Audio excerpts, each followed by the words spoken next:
শুভ সন্ধ্যা বন্ধুরা, শুভ সন্ধ্যা বন্ধুরা। এর চা নিয়ে বসেছি দুজনে হাতে 2 কাপ চা আছে, আর আছে আলু পাপড়ি চাট। আলু পাপড়ি চাট একটু খেয়ে দেখি আমি। রেসিপিটা কালকে শেয়ার করে দিয়ে দেবো। হ্যাঁ, রেসিপিটা কালকে শেয়ার করবো। আলু পাপড়ি চাট এত ভালো হয়, যা আছে না।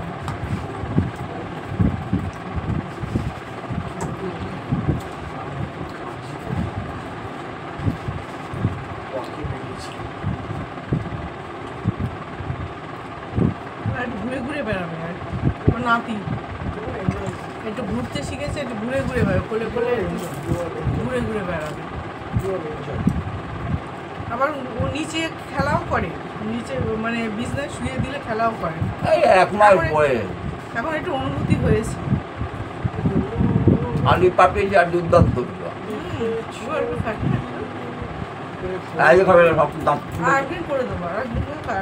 আজকে দাঁত তুলে না খাই, চালিয়ে দাও।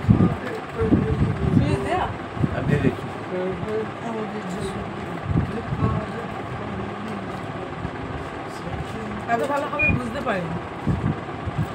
সুন্দর হয়েছে।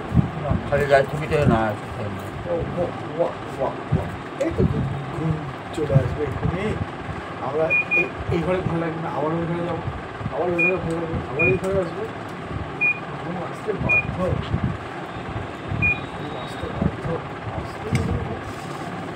ঘুমটা তো বেশিক্ষণ হয় না, দুপুরবেলা তাই হলো।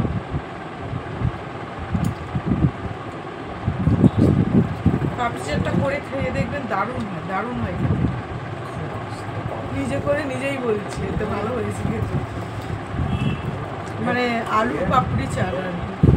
ওর মধ্যে অনেকে তোমার দেয়, ওই তেঁতুল করে চাটনি করে, তেঁতুলের চাটনি দেয়, তারপরে দই দিয়ে খায়, দই দেয়, ওর উপরে দই ছড়িয়ে দেয় আর টমেটো সস দেয়, দিয়ে তারপরে উপরে অনেকে ঝুড়ি ভাজাও দিয়ে দেয়।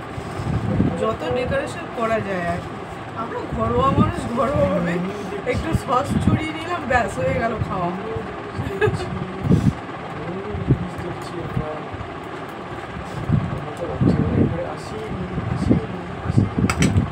সন্ধ্যেবেলায় চট করে আমরা কিছু খাই না, আমি চা বিস্কুট ছাড়া খাই না, তাই হয়ে গেল।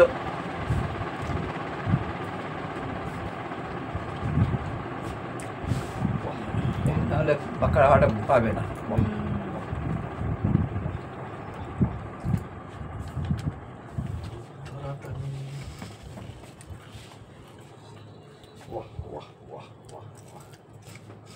অনেকদিন পরেই সন্ধ্যেবেলা খেতে বসছি আমরা। সন্ধ্যেবেলা আমি চা বিস্কুট খাই ম্যাক্সিমাম দিন, কেন 365 দিনের মধ্যে 364 দিন আমি চা বিস্কুট খাই।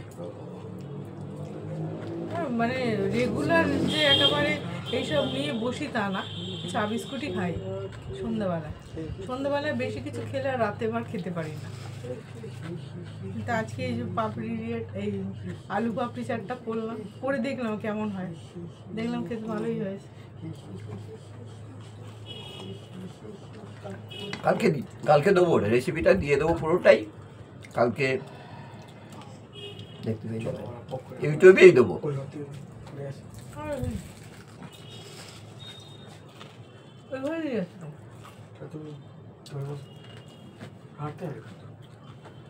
নমস্কার, সবাই ভালো থাকবেন, সুস্থ থাকবেন।